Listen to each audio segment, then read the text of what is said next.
Hi welcome to Ammu life style vlog. இன்றைக்கி வந்து என்னோடய சேனலில் என்னோடய ஸ்டைலில் ஒரு வெஜ் பிரியாணி பார்க்கலாங்களா. நான் கொஞ்சம் கடலெண்ணெய் ரீஃபண்ட் ஆயில் ரெண்டும் சேர்த்து ஊற்றிக்கிட்டேன். உங்களுக்கு என்ன ஆயில் வேணுமோ ஊற்றிக்கோங்க. கீ இருந்தாலும் கீ ஊற்றிக்கோங்க.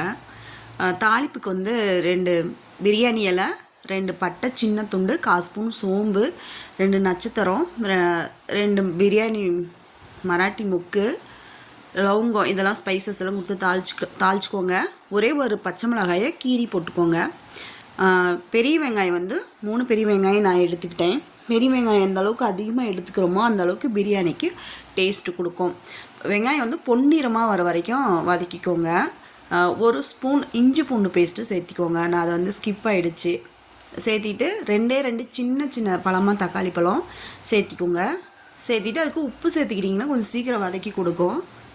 தக்காளியை சேர்த்துட்டு காயெல்லாம் போட்டுக்கோங்க. காய் நான் வந்து கேரட்டு, பீன்ஸு, பச்சை பட்டாணி, மீல் மேக்கரு இதெல்லாம் போட்டுட்டேன். மீல் மேக்கர் வந்து சுடுதண்ணி வச்சு நம்ம ஊற வச்சு அலசி எடுத்துக்கலாம். அதுதான் வந்து ஸ்மெல் வராமல் இருக்கும். இல்லைன்னா மீல் மேக்கர் வந்து ஒரு வாசம் கொடுக்கும் ஒரு மாதிரி. அந்த மாதிரி அலசி எடுத்துக்கிட்டு 1 கைப்பிடி அளவுக்கு கொத்தமல்லி, புதினா சேர்த்திக்கோங்க.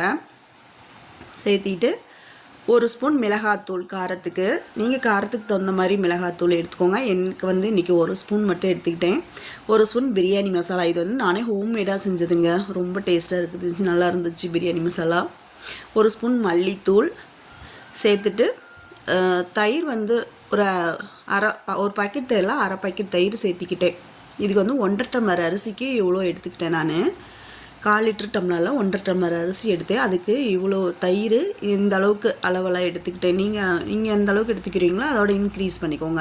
அதோட அதிகமாக அரிசி எடுத்துக்கிட்டிங்கன்னா நல்லா வதக்கி கொடுத்துட்டு 5 நிமிஷம் சிம்மில் வச்சு காய் இந்த மசாலா தயிரெல்லாம் நல்லா மிக்சிங் கோட்டிங் ஆகிற அளவுக்கு 5 நிமிஷம் வதக்கிட்டு அரிசி கொட்டிக்கோங்க. அரிசி கொட்டி கிளறி கொடுத்துட்டு 1.5 டம்ளர் அரிசிக்கு நான் 3.25 டம்ளர் தண்ணி ஊற்றிக்கிட்டேன். நான் வந்து பொன்னி அரிசி, சாதாரண பொன்னி அரிசி எடுத்துக்கிட்டேன். அதனால் இவ்வளோ தண்ணி. நீங்கள் பாசுமதி ரைஸாக இருந்தால் 1 டம்ளர் அரிசிக்கு 1.25 டம்ளர் தண்ணி எடுத்துக்கிட்டிங்கனாவே போதும். லாஸ்ட்டாக லெமன் அரைப்பழம் புழிஞ்சு கொடுத்துக்கோங்க.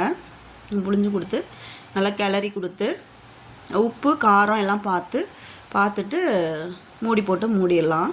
நான் 2 விசில் விட்டேன். நீங்கள் எப்படி விசில் விடுவீங்களோ அந்தளவுக்கு விட்டுக்கோங்க. விட்டுட்டு நல்லா ஃபுல்லாக கேஸ் எல்லாம் வெளியில் போன வேட்டி ஓப்பன் பண்ணி கிளறி கொடுத்துக்கோங்க. பிரியாணி வந்து எனக்கு வந்து குக்கர் சின்னதாக இருக்கிறனால இவ்வளோதான் குக்கர் இருக்கிறனால இதை எடுத்துக்கிட்டேன். நீங்களும் கொஞ்சம் அகலமான பாத்திரத்தில் எடுத்துக்கோங்க. இதே போல் நீங்களும் செஞ்சு சாப்பிடுங்க. சூப்பராக இருந்துச்சுங்க இன்றைக்கி பிரியாணி. என் சேனல் பிடிச்சிருந்தா சப்ஸ்கிரைப் பண்ணி லைக் பண்ணுங்கள். பாய்.